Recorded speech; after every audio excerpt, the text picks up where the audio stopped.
गुजरात के साहिल पर बना सोमनाथ का मंदिर आज से 1000 साल पहले सिर्फ एक इबादत गाह नहीं थी, समझे हिंदुस्तान का दिल था।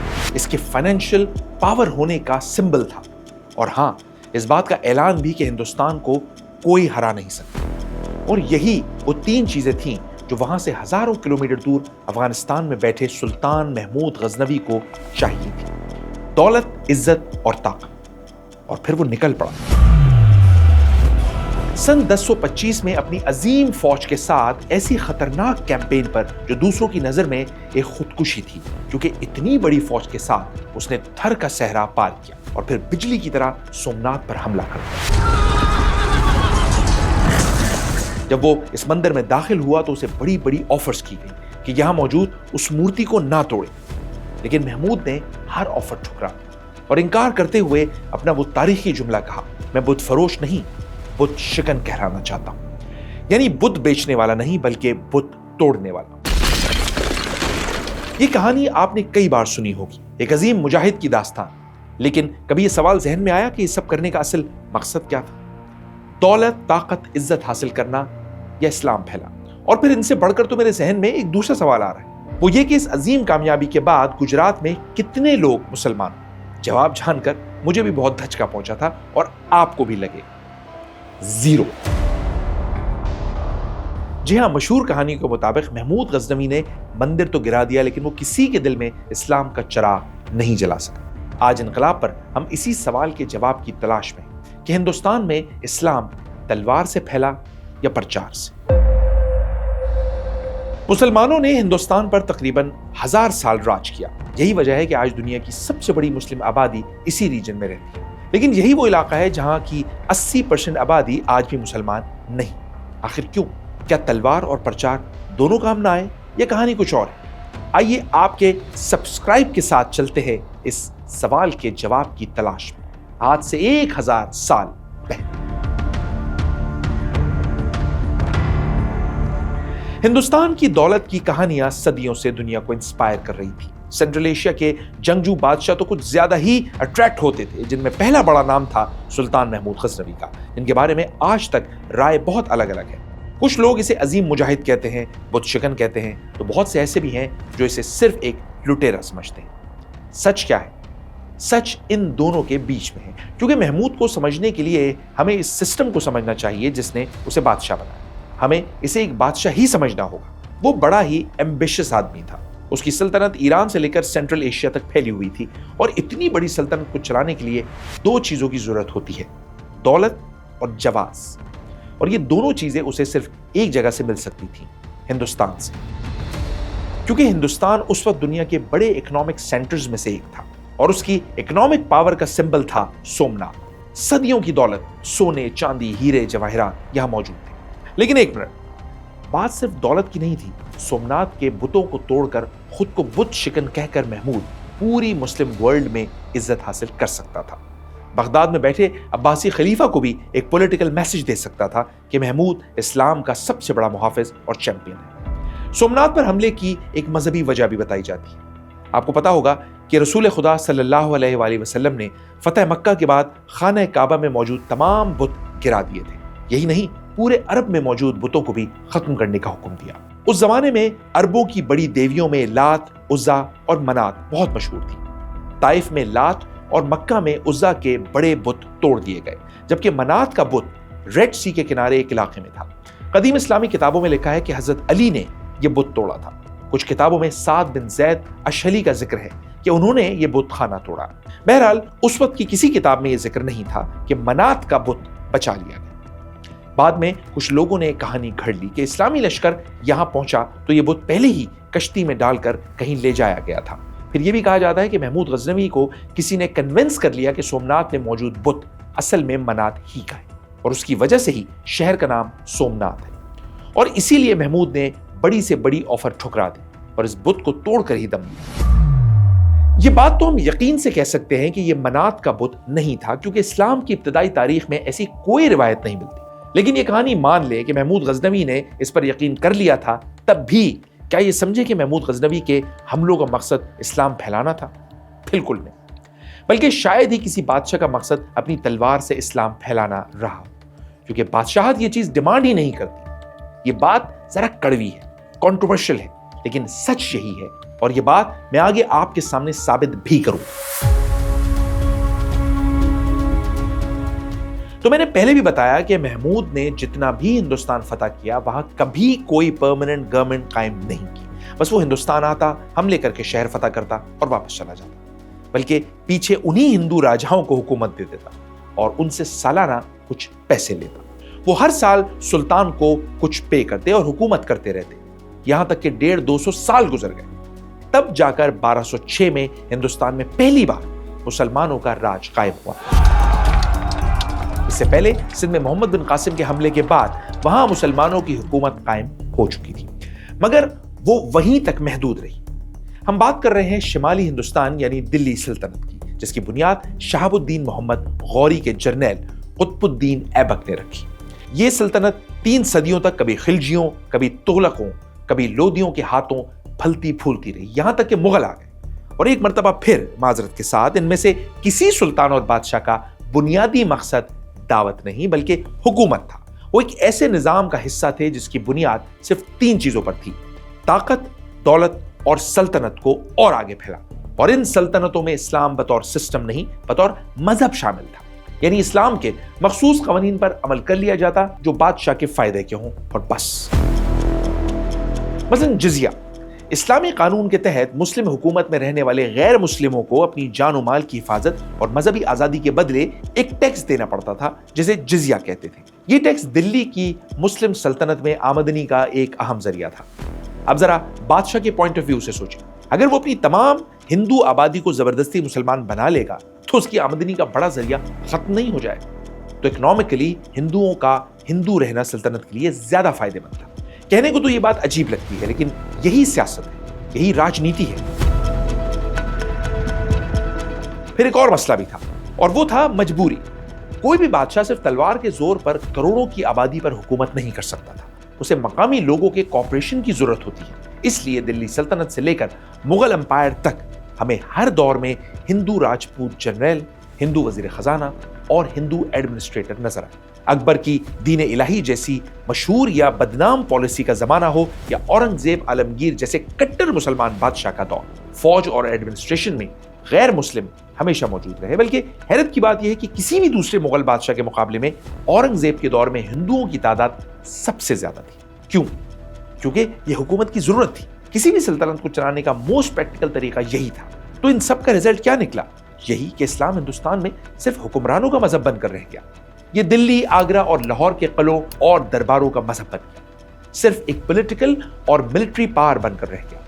इस्लाम का पैगाम न अवाम तक पहुंचा, न उनके दिलों में दाखिल हो पाया और न ही बड़े पैमाने पर फैल सका। और यकीन जाने इसे बादशाहों का इतना कसूर है भी नहीं, क्योंकि बादशाहत के निजाम की नेचर ही ऐसी है कि वो तबलीग या प्रचार का काम कर ही नहीं सकता। एक बादशाह और उसकी रियाया के बीच हमेशा एक फासला होता है, ताकत का, दौलत का और खौफ का। इस्लाम इन तीनों चीजों को तोड़ता है। वो बेजा ताकत के खिलाफ है और हुक्मरान को एहतसाब के दायरे में लाता है।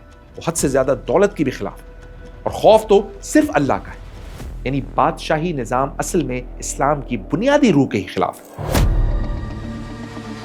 इसलिए मुसलमानों ने तलवार के जरिए हिंदुस्तान में जमीन का बड़ा टुकड़ा हासिल तो कर लिया, लोगों के जिस्मों पर हुकूमत तो ले ली, लेकिन उनके दिलों और रूहों पर राज कायम नहीं कर सके।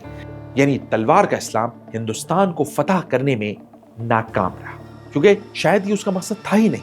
तभी महमूद गजनवी के जाने के बाद सोमनाथ में मंदिर दोबारा बन गया। जिंदगी दोबारा वैसी ही हो गई जैसी पहले थी, क्योंकि ताकत इबादत गाहों को तोड़ सकती है लेकिन अकीदों को नहीं तोड़ सकती। ये थी तलवार की सबसे बड़ी नाकामी। तो जब बादशाह इस्लाम को फैलाना चाहते ही नहीं थे तो हिंदुस्तान में इतने ज्यादा लोग मुसलमान कैसे हो? यहां एंट्री होती है हमारे दूसरे लश्कर की, एक नई ताकत की, जो उस जमाने में हिंदुस्तान को फतह करने निकली थी, जिसके पास न कोई फौज थी न तलवार, सिर्फ एक पैगाम था, मोहब्बत का, बराबरी का। जी हां, ठीक उसी वक्त जब बादशाह तख्त और ताज की लड़ाइयों में मसरूफ थे, हिंदुस्तान की गलियों, बाजारों और खानकाहों में एक और बिल्कुल मुख्तलिफ किस्म का इस्लाम फैल रहा था। एक खामोश इनकलाब जन्म ले रहा था। ये तलवार का नहीं, दिल का इस्लाम था। और इस इनकलाब के सिपाही थे सूफियाए कराम। بر صغیر میں آج مسلمانوں کی کل تعداد تقریباً 65 کروڑ ہے، دنیا کے کسی بھی ریجن سے زیادہ، بلکہ پوری عرب ورلڈ سے بھی زیادہ۔ جس ریجن میں تلوار لوگوں کا مذہب تبدیل نہیں کروا سکی، وہاں یہ سب ممکن ہوا ایک طاقتور اور خاموش انقلابی تحریک کی وجہ سے، صوفی تحریک کی وجہ سے۔ جب بادشاہ قلعے بنا رہے تھے تو صوفی خانقاہیں بنا رہے تھے، جب بادشاہ ملک فتح کر رہے تھے تو صوفی دل جیت رہے تھے۔ انہوں نے ہندوستان کو وہ اسلام پیش کیا جو بادشاہوں کے اسلام سے بالکل مختلف تھا۔ یہ تلوار کا نہیں، محبت کا اسلام تھا۔ یہ نفرت کا نہیں، رواداری کا اسلام تھا۔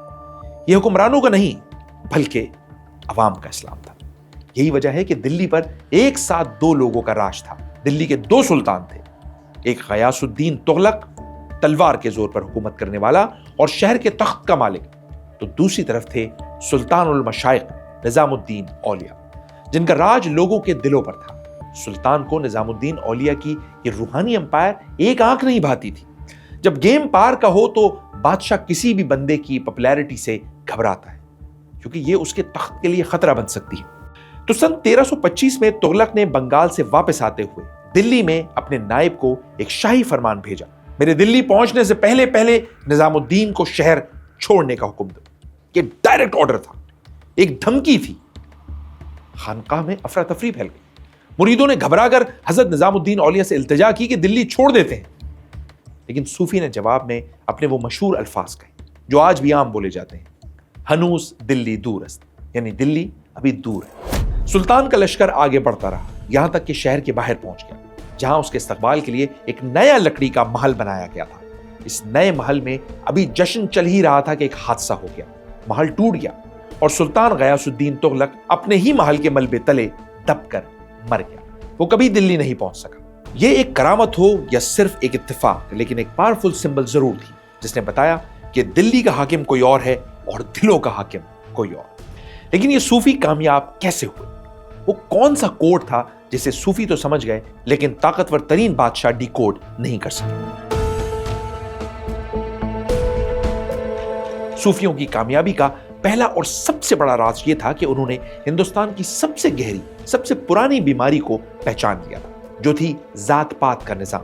ہزاروں سال سے انڈین سوسائٹی ذات پات پہ تقسیم تھی۔ یہاں آپ کی پیدائش آپ کی قسمت کا فیصلہ کر دیتی تھی، یعنی اگر آپ اچھوت یا دلت کے گھر میں پیدا ہو گئے تو آپ کی زندگی کا مقصد ایک ہی ہے، اونچی ذات والوں کی خدمت کرنا۔ نہ انہیں مندروں میں داخل ہونے کی اجازت تھی، نہ ایک ہی کنویں سے پانی پی سکتے تھے، نہ ان کے ساتھ بیٹھ کر کھانا کھا سکتے تھے اور نہ ڈھنگ سے جی سکتے تھے۔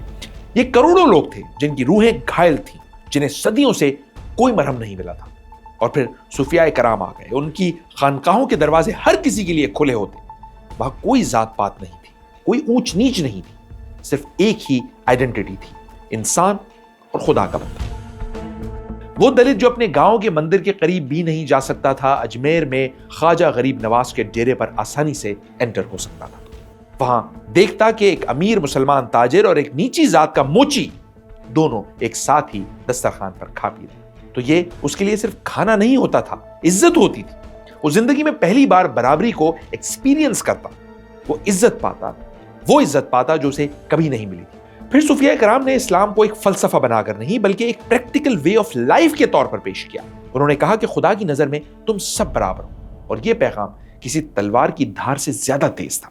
بادشاہوں کا اسلام تو فارسی اور عربی زبان میں بات کرتا تھا، دربار کی زبان، قانون کی زبان، جو عام آدمی کی سمجھ سے باہر تھی، لیکن صوفیوں نے عوام کی زبان میں بات کی۔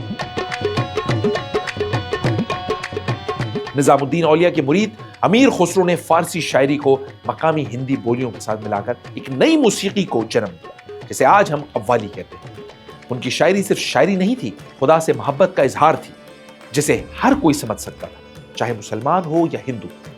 پھر بابا فرید نے پنجابی زبان میں شاعری کی۔ وہ صرف زبان ہی نہیں، ثقافت کو بھی سمجھتے تھے۔ انہی کے دوست حضرت بہاؤالدین زکریا ملتان میں محبت کا پیغام پھیلا رہے، تو لال شہباز قلندر سیون میں لوگوں کے دل جیت رہے تھے۔ ادھر ساؤتھ انڈیا میں دیکھیں تو خواجہ بندہ نواز گیسو دراز دلوں پر راج کر رہے تھے، اور بنگال میں شاہ جلال، جنہوں نے سلہٹ فتح کرنے میں تو تلوار سے حصہ لیا مگر اسلام پھیلایا اپنے کردار سے اور گفتار سے، یعنی میٹھے بول اور انسان دوست رویے سے۔ اور ان سب سے پہلے پنجاب میں حضرت علی حجویری जिन्हें दाता गंज बख्श भी कहा जाता है। उन्होंने पंजाब में इस्लाम को सबसे बड़ा मजहब बनाने में अहम रोल अदा किया। इन सूफिया कराम ने इस्लाम को एक बाहर से आने वाला मजहब बनाकर पेश नहीं किया, बल्कि लोकल ट्रेडिशंस और अकायद के साथ एक पुल बनाया। उन्होंने ये नहीं कहा कि तुम्हारा सब कुछ गलत है, बल्कि ये कहा कि आओ देखते हैं हमारे और तुम्हारे दरमियान क्या कॉमन है। इस खुले जहन और रवादारी ने लाखों लोगों को अपनी तरफ खींचा। लेकिन एक बार फिर बता दूं कि कहानी इतनी सिंपल भी नहीं। असल में हिंदुस्तान में मुसलमान बादशाहों की हिंदू राजाओं से बहुत लड़ाइयां। तो जब कोई तुर्क या मुगल बादशाह किसी हिंदू राजे को हराता तो अक्सर उसकी ताकत के सबसे बड़े सिंबल को भी तोड़ता, यानी उसके शहर के मंदिर। लेकिन ये इस्लाम के नाम पर या इस्लाम को फैलाने के लिए नहीं होता था, बल्कि ज्यादातर ये मंदिर उस राजा की पर्सनल मलकियत होता था, जिसमें उसका खजाना और कभी कभी असलहा भी छुपा होता था। तो ये जो किस्से कहानियां हैं कि मुसलमान बादशाहों ने हजारों मंदिरों को नुकसान पहुंचाया, इसमें हकीकत नहीं है। फेमस हिस्टोरियन रिचर्ड एटन ने मुकम्मल रिसर्च करके बताया कि 600 साल में 80 मंदिरों को नुकसान पहुंचाया गया। मगर वो भी ये मानते हैं कि ये धर्म के नाम पर नहीं होता था, क्योंकि हिंदू राजा भी दूसरे राजा के मंदिरों को नुकसान पहुंचाते थे। ये आम लोगों के लिए एक मैसेज होता था कि अब हुकूमत बदल चुकी है। तो एक तरफ बादशाहों और राजाओं की तख्त के लिए लड़ाइयां थीं, जिनमें आम लोग भी मारे जाते, उनके घर बार लूटे जाते। तो दूसरी तरफ सूफिया कराम थे, जो इन लड़ाइयों से लोगों के दिलों पर लगने वाले जख्मों पर मरहम रख रहे थे। वो अवाम के बीच रहते, उनके दुख दर्द बांटते और उन्हें बताते कि ये लड़ाई इस्लाम और हिंदू मत की नहीं, बल्कि तख्त और ताकत की है। यही वजह है कि बादशाहों की बनाई हुई सल्तनतें तो मिट गईं, लेकिन सूफियों की मोहब्बत पर कायम होने वाली रूहानी सल्तनतें आज भी कायम होता है, बल्कि आज भी करोड़ों दिलों पर राज कर रही हैं। हिंदुस्तान में मुसलमानों की तलवार ने अपना आखिरी जलवा दिखाया सबसे पावरफुल, सबसे अमीर और सबसे ज्यादा इस्लामी मुगल बादशाह के दौर, औरंगजेब आलमगीर के दौर। अगर कोई एक हुक्मरान है जो तलवार के जोर पर पूरे हिंदुस्तान को मुकम्मल तौर पर बदल सकता था, तो वो औरंगजेब ही था। एक बड़ा ही दीनदार और कट्टर मुसलमान। बादशाह अकबर ने जिस जजिये को खत्म कर दिया था, औरंगजेब ने उसे फिर शुरू किया। लेकिन क्या वो पूरे भारत के हिंदुओं को मुसलमान बनाना चाहता था? अगर उसका ये ख्वाब होता तो इस ख्वाब को पूरा करने के लिए उसके बाद ताकत भी बहुत थी। लेकिन हुआ क्या? सब न्यूट्रल मौर्रिख मानते हैं कि औरंगजेब ने बंगाल में सबसे ज्यादा मंदिर बनाए। वो अपने भाइयों से लड़ता रहा, अपने बाप को भी कैद में रखा और फिर जिंदगी के आखिरी 25 साल एक ना खत्म होने वाली जंग में लगा दिया। वो कलों पर कले फतह करता रहा, लेकिन कभी दिल नहीं जीत पाया और आखिर में थक हार कर अपने बाप दादाओं की राजधानी दिल्ली से सैकड़ों मील दूर मर गया। उसकी मौत के साथ ही मुगल सल्तनत का अजीम महल भी टूटना शुरू हो गया। और आज हम तारीख में देखते हैं तो साफ नजर आता है कि जब औरंगजेब जैसा बादशाह अपनी तमाम तर ताकत, अज़्म और हौसले के बावजूद हिंदुस्तान को पॉलिटिकली जीत नहीं पाया, तो कोई ये कैसे सोच सकता है कि वो करोड़ों लोगों को मजहबी तौर पर भी फतह कर सकता था? औरंगजेब का नाकाम ख्वाब ही बताता है कि तलवार की लिमिट क्या है। उसके मुकाबले में जो इनकलाब सूफिया लेकर आए, उसका सबसे बड़ा, सबसे ठोस सबूत हमें आज भी बर्र-ए-सगीर के नक्शे पर मिलता है। अगर यहाँ इस्लाम सिर्फ तलवार से फैला होता तो आज हिंदुस्तान में सबसे ज्यादा मुस्लिम आबादी कहाँ होनी चाहिए? जी हाँ, उन शहरों में जो मुस्लिम सल्तनतों के मराकज थे, यानी दिल्ली, आगरा और लखनऊ वगैरह। लेकिन हकीकत इसके बिल्कुल उलट है। आज बर्र-ए-सगीर में सबसे पॉपुलेटेड मुस्लिम एरियाज वो हैं जो हमेशा से दिल्ली के कंट्रोल से बहुत दूर रहे, यानी बंगाल और पंजाब। क्यों? क्योंकि ये वो इलाके थे जहां सूफिया ने सबसे ज्यादा काम किया। बंगाल में उन्होंने जात पात के सताए किसानों और बुद्ध मत के पैरोकारों को गले लगाए, और पंजाब में उन्होंने जाट कबीलों को इस्लाम की दावत दी। यानी इन इलाकों में तलवार नहीं पहुंची थी, लेकिन सूफी का पैगाम पहुंच गया था। और ये मैसेज इतना पावरफुल था कि हिंदू मत के अंदर भी रिफॉर्म्स की तहरीक उठने लगी, जिसे कहते हैं भक्ति तहरीक। कबीर, गुरु नानक, रविदास जैसे भगत भी वही पैगाम देने लगे जो सूफी दे रहे थे, कि खुदा तक पहुंचने के लिए किसी ब्राह्मण या ऊंची जात की जरूरत नहीं, सिर्फ सच्ची मोहब्बत और लगन की जरूरत है। समझें, दी स्पिरिट ऑफ इंडिया के लिए मुकाबला होने लगा। एक तरफ सूफिया का इस्लाम था और दूसरी तरफ भक्तों का हिंदू धर्म, और दोनों ही अवाम को जात पात और मजहबी इजारादारी से आजादी दिला रहे। लेकिन इस मुकाबले का नतीजा जंग नहीं, बल्कि खूबसूरत संगम की शक्ल में निकला। कबीर के दोहों में आपको राम भी मिलेंगे और रहीम भी, गुरु नानक की तालीमात में आपको इस्लामी तौहीद की झलक भी नजर आएगी और हिंदू फलसफे की गहराई। और इसी रूहानी एक्सचेंज ने इस रीजन में उस कॉमन तहजीब की बुनियाद रखी जिस पर हम आज फख्र करते हैं। तो तारीख का फैसला क्या है? हमारे सवाल का जवाब क्या है? हिंदुस्तान में इस्लाम कैसे फैला, तलवार से या प्रचार से? ये ज्योग्राफिकल सबूत समझे इस बहस को हमेशा के लिए खत्म कर देता है और बताता है कि तलवार ने तख्त तो जीते लेकिन वो दिल नहीं जीत पाई। मुसलमान हुक्मरानों ने एक अजीम सल्तनत तो कायम कर दी, लेकिन इस्लाम को हिंदुस्तान की रूह का पार्ट बनाया सूफियों ने। और उनका खामोश इनकलाब सिर्फ मजहब की सूरत में नजर नहीं आया, बल्कि इसने एक नई कॉमन तहजीब को भी जन्म दिया। इसी तहजीब ने उस जबान को जन्म दिया जो आज पाकिस्तान की कौमी जबान है और हिंदुस्तान में करोड़ों लोग भी बोलते हैं। फारसी, तुर्की और मकामी हिंदी बोलियों से जन्म लेने वाली जबान उर्दू।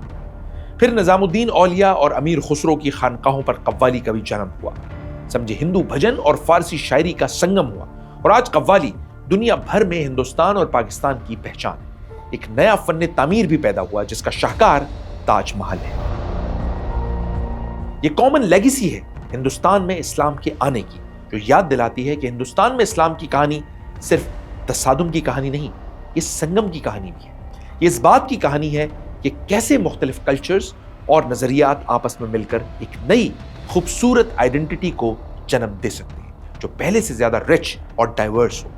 ये 1000 साल की तारीख हमें दिखाती है कि पार दो किस्मों की होती है, एक तलवार की जो जिस्मों को झुका सकती है लेकिन दिलों को नहीं बदल सकती, और ये वक्ती होती है क्योंकि सल्तनतें बनती भी हैं और मिट भी जाती हैं। लेकिन एक ताकत मोहब्बत की होती है, बराबरी के पैगाम की। ये खामोश होती है लेकिन इसका इम्पैक्ट सदियों तक रहता है। ये ताकत दिलों को बदलती है और जब दिल बदलते हैं तो दुनिया बदल जाती है। लेकिन आज इसी रीजन में सियासत को तलवार की तरह इस्तेमाल किया जा रहा है। नफरत को फैलाना आसान कर दिया गया है, कॉमन हिस्ट्री को तोड़ मरोड़ कर और सबको एक दूसरे का दुश्मन बनाकर पेश किया जा रहा है। तो यही वो वक्त है कि हम एक लम्हे रुक कर सूफियों का पैगाम याद करें, देखें कि भगत क्या कहते थे। ये कि दिलों को ताकत से नहीं मोहब्बत से जीता जाता है। ये सिर्फ तारीख का सबक नहीं है, ये हमारे कॉमन फ्यूचर बल्कि सर्वाइवल का वाहिद रास्ता भी है।